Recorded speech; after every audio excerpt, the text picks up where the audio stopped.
Well, thank you, Dr. Cody, for a wonderful opening. Thought-provoking, and I'm sure many of us in this room have had experiences where we were either trying to fit in or we saw others not being able to fit in. I really encourage you to question that, to ask questions if the room you're sitting in your workplace every day does not reflect the community that you live in. We need champions to continue that struggle to equality in the workplace. You know, when I was young and was choosing my career in life, I chose to be a pilot, and I was so happy about that. And then as I was going to fill out my papers for university, the guidance counselor, who happened to be female, told me, well, Shelley, girls can't be pilots. You should be a nurse. So I said, okay, I'll be a nurse. And I started out in life as a nurse, but because somebody told me that girls couldn't be pilots. That wasn't that long ago. When I tell that story to my grandchildren, they say, why would that make a difference whether you're a man or a woman? And I thought, we're making some headway when they think that's not even part of the conversation. So thank you, Dr. Cody, again, for your absolutely great presentation. Our first panel of the conference is entitled The Absolute Joy of Being a Woman in Cybersecurity. This power-packed panel features Eman Hammad, Kelley Irwin, Noemi Chanda, Julia Lay, and Belinda McEachern. And I believe Belinda and Eman are joining us virtually. Ladies?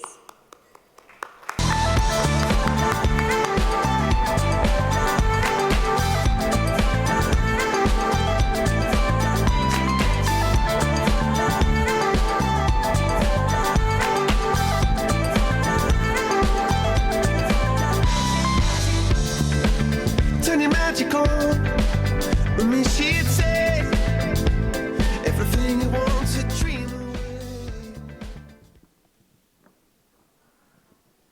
Thank you, Shelley.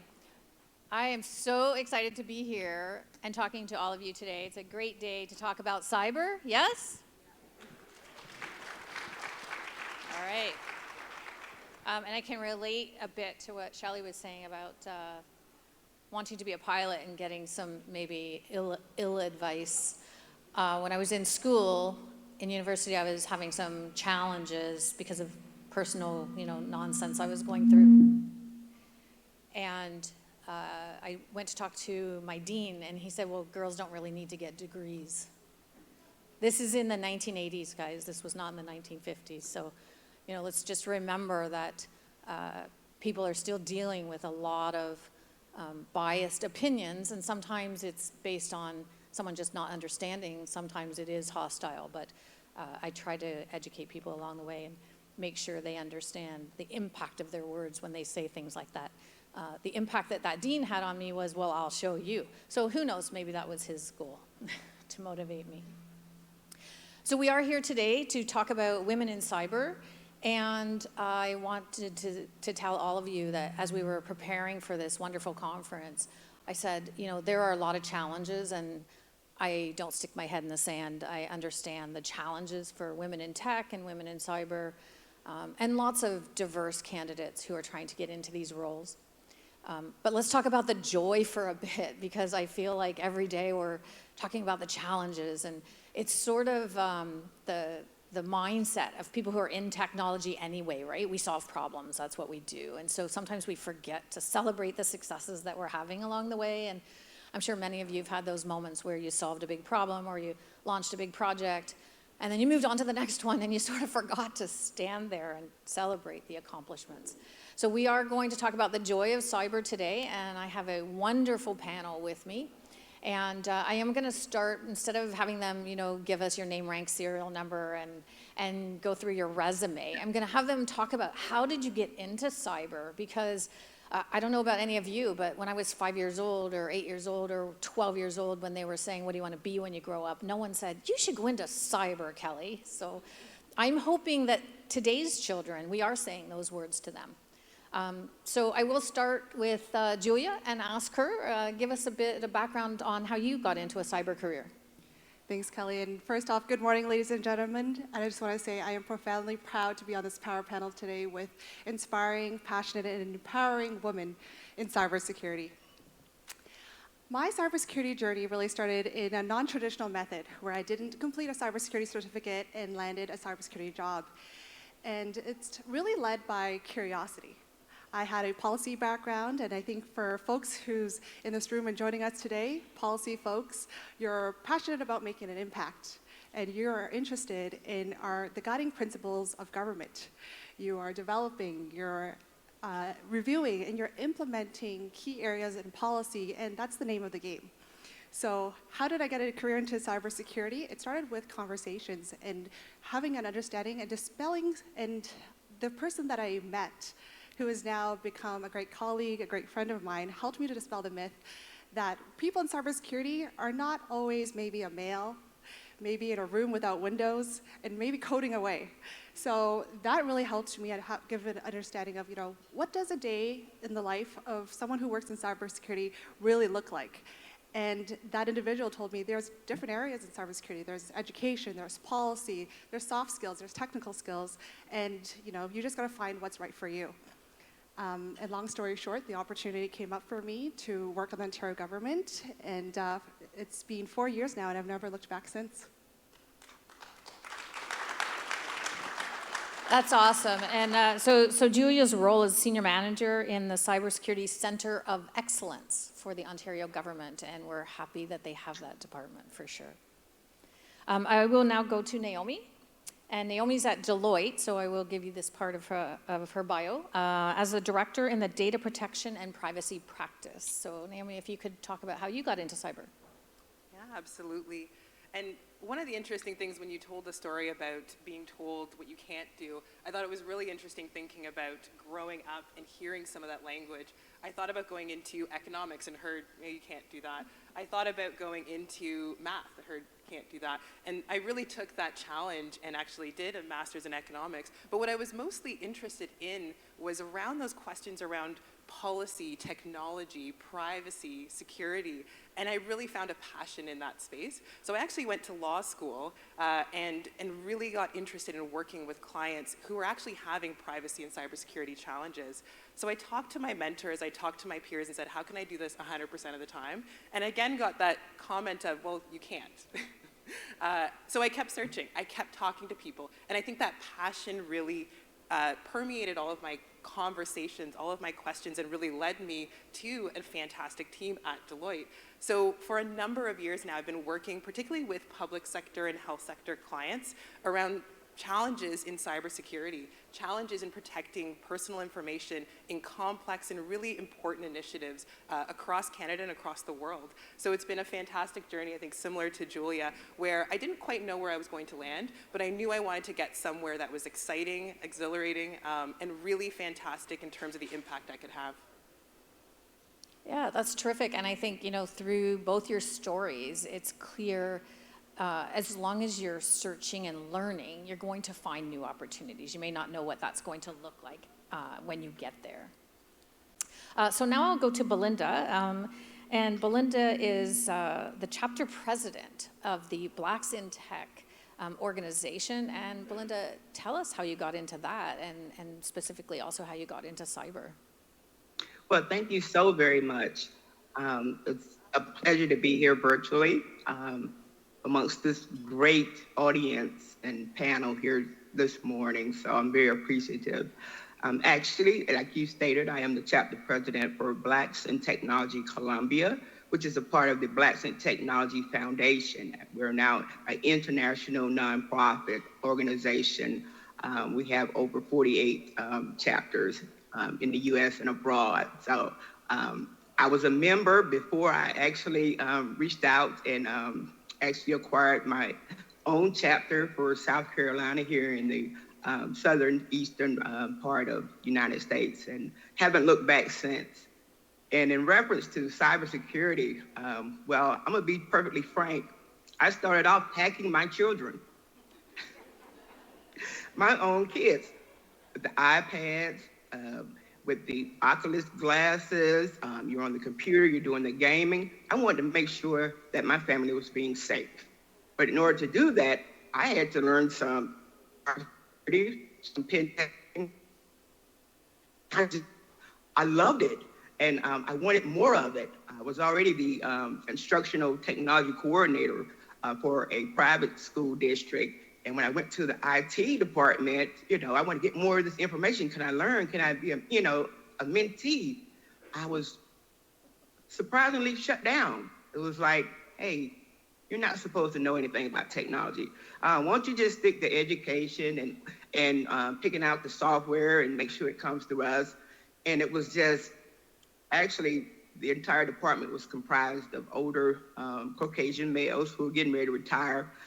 This is how we always done it. We don't want to do anything new. That was my life. But I'm that type of person. When you tell me what I can't do, I'll show you what I can do.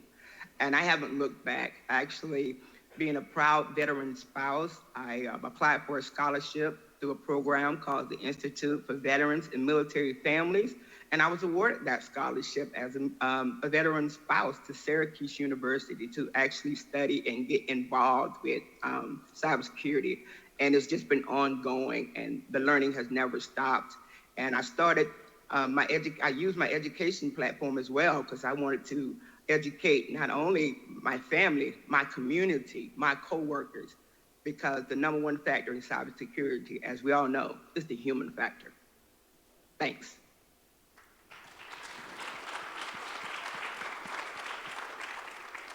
Yeah, that's terrific. And all I'm thinking is, I'm not sure about the people who marry into your family. They may be a bit nervous of what you're finding out about them. White hat hacker. White hat hacker. Let's make sure we're all clear. And Eman is at PwC in the cyber and physical security and resilience practice. So Eman, how did you get into the cyber field? Thanks everybody. Good morning. And I'm a PwC alumni. I moved to academia like 2 years ago. My journey, I think everybody's journey is guided by the ability to really know yourself. So as you start as a child, you are curious, you want to learn. As you mature and get into adulthood, you are more curious about other things in life and about the complexity and how to make the world a better place. At least that was the case for me. So my dad had this bag where he had his most valuable items, and it has a lock. And the lock was like 3 dials. And it went from 000 to 999, and he wouldn't give me the code. So I was like, fine, I'll figure it out. So I sat there without an algorithm, and I did get to it. The first digit was 9, so I had to go all the way from 0 to 9. But that was problem solving. I did come from an environment where I was told that you can't do certain things and you can do certain other things. But it did not really make sense to me. I wanted to be in science. I wanted to be an engineer or a scientist, and that was my goal. And the realm of science for me was, if you do X, then Y happens. So through my journey to discover my strengths, to know what I am and what I like, I went into my undergrad as an electrical engineer. Then I went to grad school with some industrial experience in between. And in grad school, I found that you can actually integrate cyber into technology as an engineer. And that was mind-blowing for me, because I started studying critical infrastructure systems and how you can make them more resilient, how you can make them withstand cyber attacks and disruptions. From there, it has been like a thrilling journey, because after my PhD, I got to join the wonderful team at PwC, work on different problems, different teams, different people from different backgrounds and skill sets.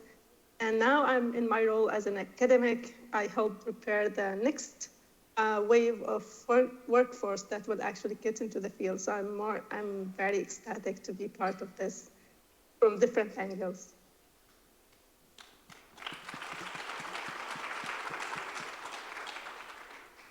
Yeah, that's really interesting. And through all of your conversations, how you got into cyber, I find it really telling that there are a lot of similarities, although y'all have completely different backgrounds and different jobs. But helping people, I hear that a lot from all four of you. The curiosity, the problem solving, and these are things that our children are good at. So again, remember to keep telling young people, you should go into cyber. Wow, you're really good at problem solving. You should go into cyber.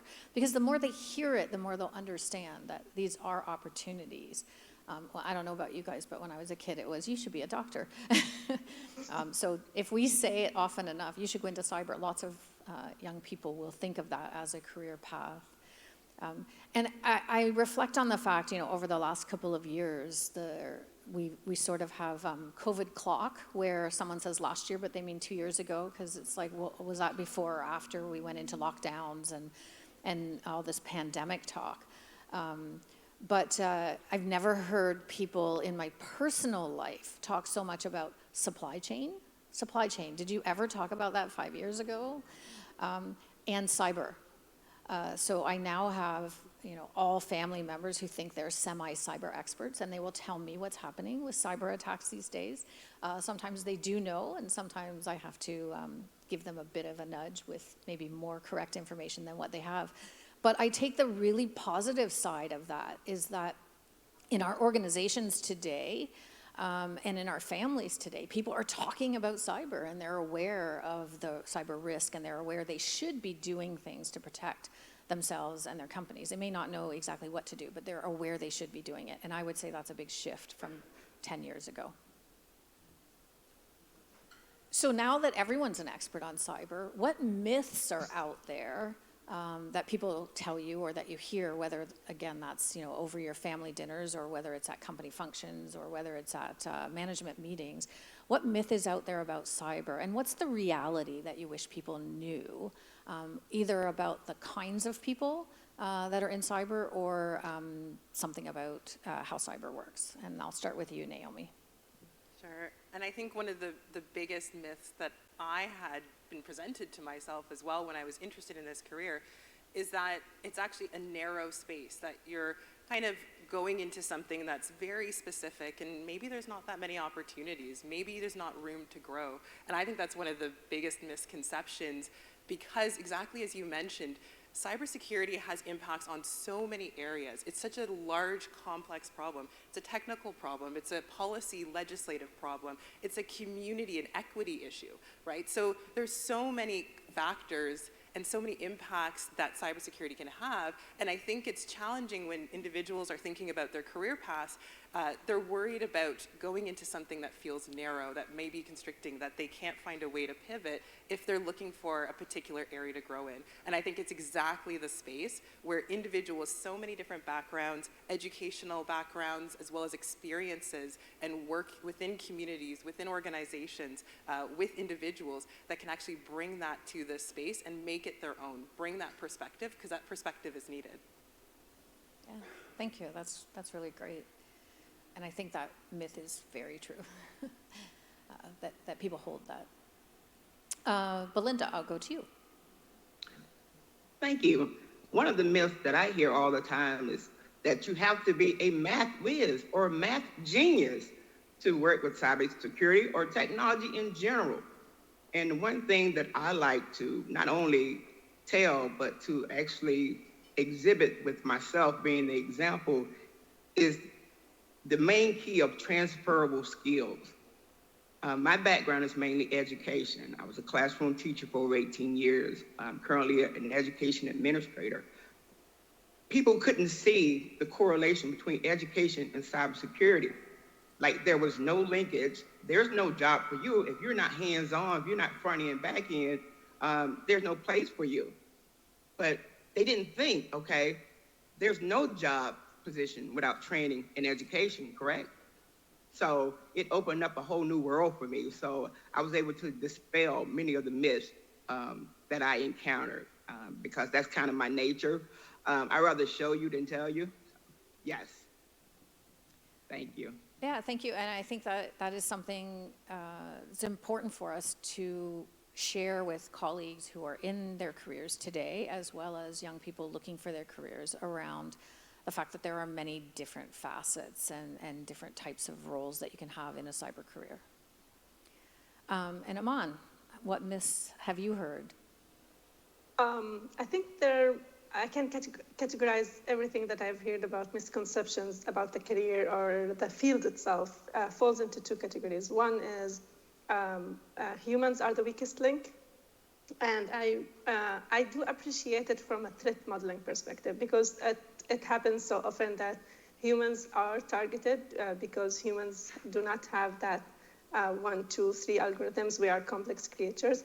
But I would argue that with the right tools, with the right training and education, with the right development and team and mentorships, humans would be the strongest link. We are working towards an era where if you are a cybersecurity professional, you are a strong link, because you are helping build a cybersecurity capability or program or process that will actually help defend and reduce the risk. So that's one of the myths that I really want us all to work to be sure that humans will be the strongest link. The other myth, and this is something that Belinda touched on and the other panelists touched on, the conception is cybersecurity is technology, and cybersecurity is not only technology. If you are a technology whiz, whether you are a hacker or DevOps or analyst or all of that stuff, that's perfect. But cybersecurity is technology, process, and people. And once you really sink that in your mind, then you recognize the capabilities, the abilities, where you fit in the picture. You fit in the process. You fit in as part of the education and training for people. You fit in as behavioral scientist or a psychologist. Like, everybody has a place in cybersecurity because it is about the complex interactions between technology, process, and people. Yeah, thank you. And I met a cyber expert a few weeks ago who was a psychologist, and I found it fascinating to think how she talked about the way to counter cyber attacks is to understand the people who are motivated to attack, and also the people who are motivated to prevent the attack. So very good point on that. And Julia, any further myths? I think just to maybe to add into the point from my panel members here, a common myth is that, especially for folks who are still considering a career in cybersecurity, you're looking at a position and you're saying, maybe this is kind of a dead-end job and there's no room for growth, right? We see that in many other sectors. And that's the beauty of cybersecurity, is that, as we've seen in recent years, our world has become online. You can do cybersecurity pretty much anywhere as long as you have a laptop or a computer in front of you. So as technology advances, I do believe that the necessity for strong cybersecurity will never deplete. And that also means that you're in a role where you're always growing. You're always making sure that you're learning about the latest cybersecurity trends, or making sure that you're on top of the latest and newest technology. Yeah, thank you. I think you're right. And none of you have talked about the money, so there, which, you know, is awesome, and also maybe a gap, right? They're great careers, and they're quite well-paying careers. So we need to encourage people to get into it because they have the right passion, but then encourage them also that they can make a living at this. So let's get to the real point of this conversation, the joy. And I think everyone in the audience can see all these 4 women smiling as they talk about their career. They're not saying, oh yeah, I work really hard, and they're excited. They love what they do. They believe they're helping people. They're quite talented and experts in their field, as you guys can see by the way that they talk and the way that they're feeling about this. But let's talk about the joy. So what brings you joy, and why should people consider a cyber career from that view? Like, what's the exciting part? You get up in the morning and you go, I'm going to work and this is going to be an awesome day. Because what's at the end of that sentence? And I will start with Eman, because she gave the biggest smile when I was talking there. Thanks. So what brings me joy as an educator, as a professional in all my roles, is that you wake up every morning and say, okay, today is a day that I can make a difference, even if it's very little. And the difference that you make is, especially in working in cybersecurity, you can bring all yourself. You can bring yourself as a technology expert. You can bring yourself as a people.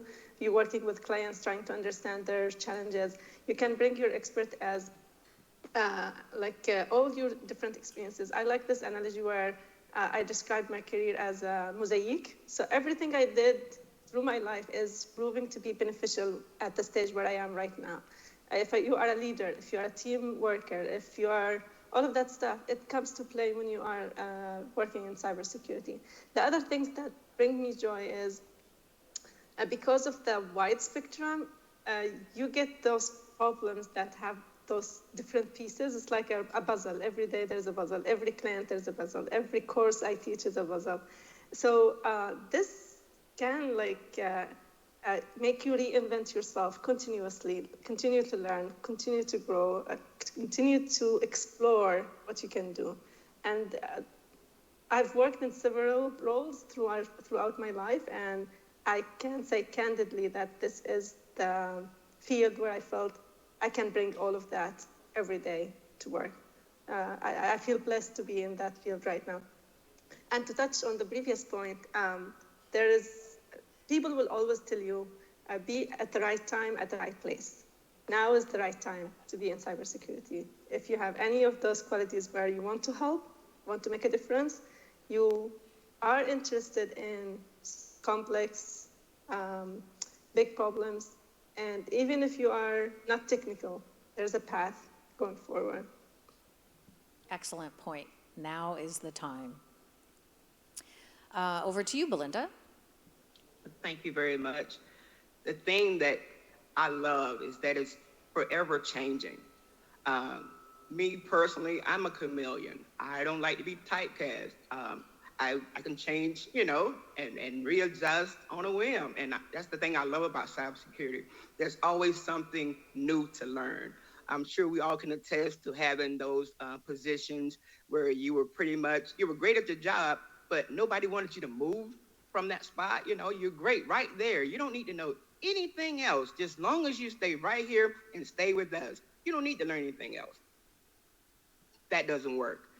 It pinches your spirit and it depletes you, and you're not going to do your best. So coming into cybersecurity where you can learn something every day, it's something different. There's a new challenge that excites me. And that's coming from a past, quote unquote, gamer. Not in this sense today, not to tell my age, but I'm talking about like the Nintendo, Sega, that time. I was that kind of gamer, so competition is like, okay, you're gonna, improve this, then I'm gonna improve myself to beat that challenge. And I utilize that same philosophy when I'm spreading the awareness of cybersecurity. We always have to stay one up. And I love what Eman said earlier about the human factor. We can be the number one factor in a positive way versus a negative way.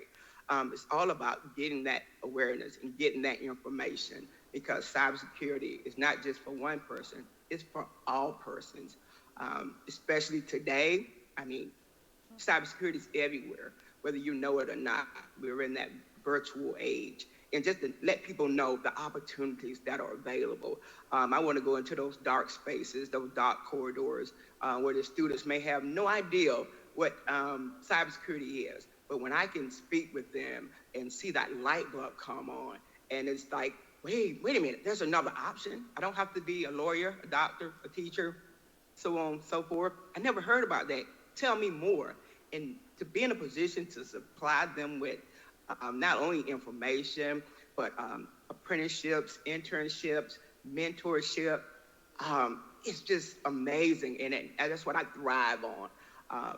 My number one motto is, I don't want you to be impressed by me. I want you to be blessed by me. And if I can life, hey, that's a great day. Thanks. Oh, that's terrific. And cyber's for everyone. I think we just need to make sure that, right? So your comments about talking to students and making them aware and raising that profile of cyber careers is extremely important. But I will challenge you on your comment. I don't think you're a previous gamer. I don't think there is such a thing. I think a gamer is a gamer for life. And I had the first Game Boy, and I still own it, which is not the impressive part. It's that it still works, and I still have the power cord. All right, let's check with Naomi. That's fantastic. And One of the things you've mentioned was really around mentorship. And so one of the things that I find really fantastic about the work we do is actually being able to work with individuals who are just as passionate about this space and see their growth. And we talked about all of those opportunities, all of the options available to individuals. And I think the mentorship opportunity here for people who are interested in this space and growing is fantastic. So I always say, you know, we're not just building future leaders within our organization, we're building future world leaders. We've had people move to amazing opportunities within large global organizations, governments, refugee councils, like really changing the world with that cybersecurity perspective in mind. And that's going to become more and more front and center of these types of leadership positions around the world. So that's one thing that I've really found fantastic and really drives me every day. And the other piece is really about building foundations. I think one really exciting thing about being creative in this space is you're actually creating things that will be used for years and years to come. You're building those building blocks because we talked about how this is fastly evolving, it's quickly evolving. And so you have an opportunity to actually build something that will be around for hundreds of years, will continue to evolve. So you're actually creating a legacy as well for not only yourself, your communities, but for your organizations, for your countries, for the world, for these fantastic groups of individuals who are looking at how do we change the world, but actually do that securely. That's so true. I think a lot of things in technology are changing, but your point about foundation is important because what you build today may not be here in 20 years, but the foundation of it and the purpose of it may still be here. Yeah. And Julia, the joy. The joy in cybersecurity. I'm going to share one experience. Back years ago, I used to think I was the odd one in the room, always being fixated with issues, always wanting to work in departments such as issues management or parliamentary affairs, and I'd be comforted by my sisters who said, you know what, you're unique. You're fixated and you're attracted to stress. That's probably your key driver. And once I found cybersecurity, of course, I was welcomed by like-minded individuals like yourselves. But also, what I love about cybersecurity is the positive impact and change that you have on people. And just to kind of echo everyone, what you've said today, is it's a huge component of the human factor that impacts our daily lives. Right? So you're just finding that niche to kind of come in and be part of the solution. You want to solve all pieces of the puzzle. And that's what motivates me, gets me up every day to say, yes, I can do this. I can tackle the issues. I go to my boss, give me an issue, and I can tackle it. Wow, that's really terrific. And I think there are a lot of careers where you can tackle problems, but we need to make sure people are aware of the cyber career, where that's also incredibly important. So I'm going to give you one last question, and I'll give you the question, and then I'll answer it first to give you a minute to think, because this part you did not know we were going to talk about. But we talked about, everyone in their opening talked about someone in their life who had said, you can't do this, or you can't be this. And all of you sort of had the same reaction I did. Well, I don't think you can tell me I can't do that. Let's talk about one thing someone told you that changed your life positively, something that someone told you that encouraged you, supported you, or told you what you should do or could do that maybe you hadn't thought of. So something where someone opened your eyes. And I'll give you my example. I am an extreme introvert, and I want people to know that from the bottom of my heart. So speaking on stage is not natural for me, but I do it a lot. And I'll tell you why. I had a boss many years ago. The first time I was speaking in front of an audience like this, I was sick in my stomach. I was literally sick and vomiting and saying, I can't do this, don't make me do it. And he said to me, your team deserves you to tell their story. Think about that one sentence. And this is over 20 years ago. And that sentence is still in my head, and that person is still in my life, even though I haven't worked with him for over 20 years. Your team deserves you to tell their story. So now I look at my team as my cyber community and my friends and women in technology and women in cyber. But that was a life-changing moment for me. And how I heard it, not what he said, is stop being so selfish. Get on stage and talk about all the great things that your team is doing. And I did it that day. And I didn't do it again for many, many, many months because it was so traumatic. But I got over it. I got over it. And one time I got on stage, and as I was walking off, I fell in front of 400 people, and it was horrible.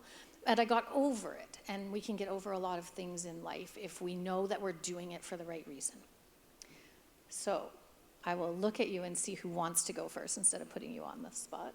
You're ready? Yeah. Okay. I'll start because I think it's such a great question, because as soon as you said that, I thought about all those moments where someone said I couldn't do something, and I remember that there actually was also someone who said, don't listen to them, you can do it. Do what you'd like to do, we're here to support you. And it's so important. So I thought exactly of a moment where, I was working at a law firm and thought, I really want to be wholeheartedly in privacy and cybersecurity, had heard a lot of no's, maybes, not sure, and had a mentor who really said, you're great at this. If you want to do this, go 100% in. And so at that moment, I had that support, but also someone who really said, you can do it. And I think that's so important in those moments, to have those people around you who are giving you those messages. Thank you. Julia. Yeah, I was just saying that's a fantastic question, Kelley, and a lot of the guidance and some of the comments and feedback is just going rolling through my mind, and it's very hard to pick just a few here today. But I think one that really resonates with me, and especially entering the role of cybersecurity years back when the education team was fairly new and cybersecurity didn't have as garner much attention as it does today, is what your role is, you take it to the next level as wherever you want it to go. Whatever you're passionate about, make sure those skills that you have, in my background, communications and policy, make sure those are transferable somehow. And has been valuable to me as in walking in each week and making sure that I've got objectives for that week and goals for that week. I come in with that mindset. What is my role going to look like this week? And how is it going to improve the week after? That's excellent. Belinda. Yes, thank you. I like to tell people, there are so many people, I don't have enough time to thank the persons who stood in the gaps for me, but they know my heart. But I like to tell people, and they like, how did you get here? How are you, how did you persevere? Then I just give them a little visual. I was like, well, if you see me walking down the street and I'm kind of wobbling side to side, no, I'm not intoxicated. I'm 5'2", I'm a rather short person. I say, no, I'm not faint. I say, what you can't see is that I'm standing on so many shoulders that I'm trying to keep my balance. That's excellent. I'm standing on the shoulders of people who had little to nothing, just to make sure that I could achieve, go anywhere I wanted to, be anything I wanted to be. And it wasn't just, what do you want to be? But it was more, what do you want to build? What problem do you want to solve? I stand on those shoulders, so many people. And having them as my official and unofficial mentors meant the world to me. So I had no option but to succeed, because they gave up so much. And that's why I do so much nonprofit work as well as for-profit, is because of those shoulders that I stand on. So if I'm kind of moving around, that's what I'm doing. I'm trying to keep my balance, standing on all those shoulders. And I have to do my best at everything I do. And I have to want to really help others. So that's the main thing for me, because so many people said no, but I would focus on those persons. I focus on the people who really cared about me and supported me, who said yes. And those are the persons of the shoulders that I stand on today. And also, I have, instead of a person, well, it is a person, but reading a book changed my life for me. Reading the book, The Art of War by Sun Tzu. In reading his book, he said that his greatest strength was the perception by others that he was weak. That was me. Thank you. I love the visual. I love the visual of me walking down the street. And Eman, we'll turn it to you about.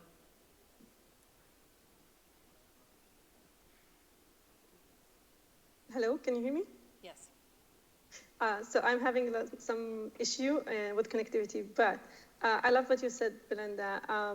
I think there's a quote that, there are two quotes that shape my life. One quote is, your life are is composed of days, and with each passing day, you lose part of your life, so make it count. The other one is be the change that you want to see in the world. And those are things that are exemplified by my mentors. And I'm thankful for the moments they take out of their day and their busy schedule, to always reaffirm the idea that you, Eman, can do anything. Like, just make sure that you are working on the right thing that you want to work on, because you can do anything. And that was always reaffirming. And my advice is to really try to connect and have those mentors, because those mentors, those friends, are the things that will keep you going, whether you are working in any part of the journey, in your journey. The mentors and the friends, the good support will always guide you through the hard times, the gray areas, and tell you, yeah, you can persevere, you can keep going, and will tell you, why not try this? They will help you explore things that you did not think about, and that was helpful in many stages of my career. Looking back, I see that everything was clearly drawn for me. At the moment, I didn't know, but when you talk to people, they tell you, okay, how did you think about it this way? How about this way? So I guess the main message is believe in yourself, believe that you can do it, and who will help you renew that belief every step of the way when you are in doubt, because there will be moments when you are in doubt. Just have the right crowd around you. Thank you. I'll just ask the audience to give these lovely ladies a big round of applause for their time.